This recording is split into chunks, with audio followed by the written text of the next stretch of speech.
So Dana White was on the worst podcast of all time, the Nelk Boys podcast, and they talked mainly about the White House event happening in 2026. Did Trump tell you he was going to make that announcement? No. We're going to have a UFC fight. Think of this on the grounds of the White House. We probably text 4 or 5 times that day. He never even told me that he was going to announce He was just saying happy 4th of July. But we had already had, my team already went and walked the White House. We did all the logistics, and we're putting together sort of the layout for it right now. So Trump just dropped that in the speech. Just says, hey, we're having a UFC. And I saw the way he said it too. He said, we're going to build the... Actually, no, Dana's going to do it. Dana knows how to do it. Saw Jones. We don't know if he was serious. Is he not retired anymore? Is he back in You jump back in the pool, so... How sick is that for you that now you kind of got this White House event for them, and it's like... I feel like this is what brings... No matter who popped up or who didn't or whatever, we would have put on an incredible card. What would be the dream main event? The dream main event right now would be Aspinall versus Jones. Is it possible that McGregor and Jones would fight on the same card? Could be. We'll slam my dick in a door. And where mine and a lot of other people's problems lie with the Nelk Boys is that there's no other journalists like a Luke Thomas, like a Ariel Helwani, like a Pete Carroll, asking these questions, hard-hitting questions that many hardcore MMA fans want to hear about. Questions for John. Hey, John, you're 30 now. So I'm wondering, as you turn 30, I guess on the 19th of July, what would you say about your 20s? Was it good? Was it bad? Was it somewhere in between? How would you look back on that decade in your life? I don't really like you, Luke, so I'm not going to answer your question. Actual journalists have beef with Dana White. Guys like Luke Thomas, guys like Ariel. As that clip I just showed you, John Jones doesn't like Luke Thomas. Dana's issue with Ariel is that he broke the news that Brock Lesnar was coming back for UFC 200. So he basically got rid of all the hardcore journalists, guys that have actual college degrees, and put in these influencers, put in these casual fans that won't ask these hard questions, that won't ask all these questions that everybody wants to hear. They'll just basically stroke the entire UFC's ego and make it seem like there's no problems with the UFC at all.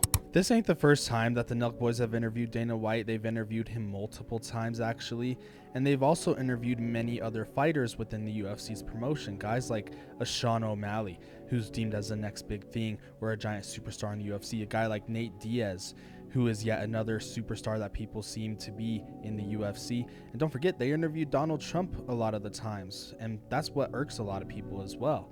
Kyle can't stop glazing, one fan said. Another fan said, if Salim was not in Nelk, the dude would be a loser, working at McDonald's. Steiny lives off his dad's name and had a privileged life, but he is at least smart and knows how to play an effective character. Brendan Schaub had a really good take, basically what I was just reiterating, and he says a lot of very interesting key points as to why this is so ineffective. I get it. They're huge in that young demo. Like, they're massive. I can't compete with those boys. I get it.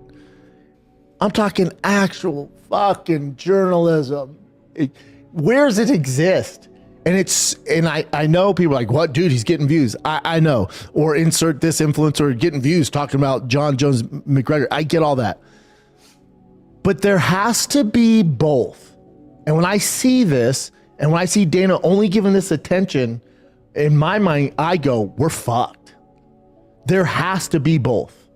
And when you're going on these cupcake shows, they're going, dude, bro, is Ronda coming back? You're just like, well, fuck me in the ass.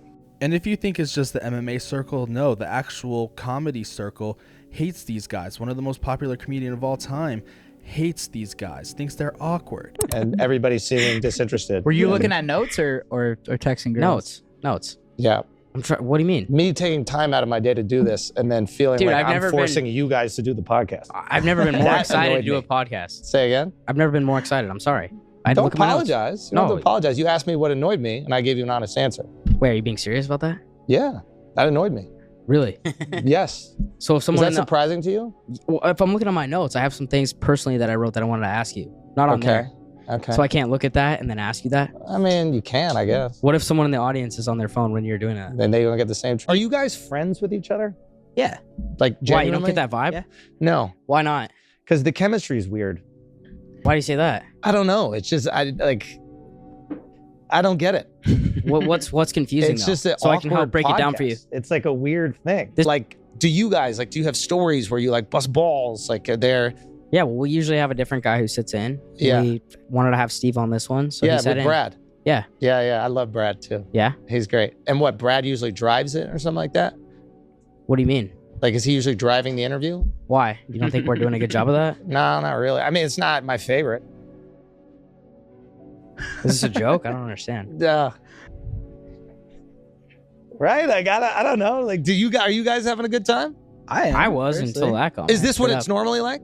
No, I mean, I was having And a good everything time. Andrew says in this entire clip is 100% right, and I don't know why anybody else says the exact same thing. My problem with the Nelk Boys is this.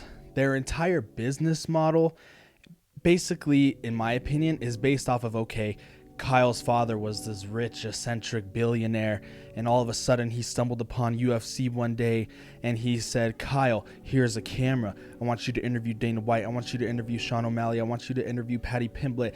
And Kyle was like, I don't want to, Dad. I got better things to do, like party all night and sleep all day. And then all of a sudden, he gives him a camera, gives him in touch with Dana White only because he's rich. It gives off, I'm using my dad's credit card vibes for that entire circle. I'm just being honest. That's what the entire business model is based off of. Oh, and don't even get me started that nobody calls them casual fans. Why? Because they have millions and millions of subscribers. But yet me, a YouTuber on the come up, says one remotely true thing about the UFC and I get deemed a casual. Make that make sense. I don't understand it. But let's keep that same energy with them. Call them casuals. They can't even name 5 UFC fighters. They can't even name 5 UFC champions. They can't even name the Ultimate Fighter coaches from the very first season. They can't even name UFC champions from the past, from 10 years ago, without using Google. They don't know the sport. And they basically got spoon-fed everything in their life. How are they even famous?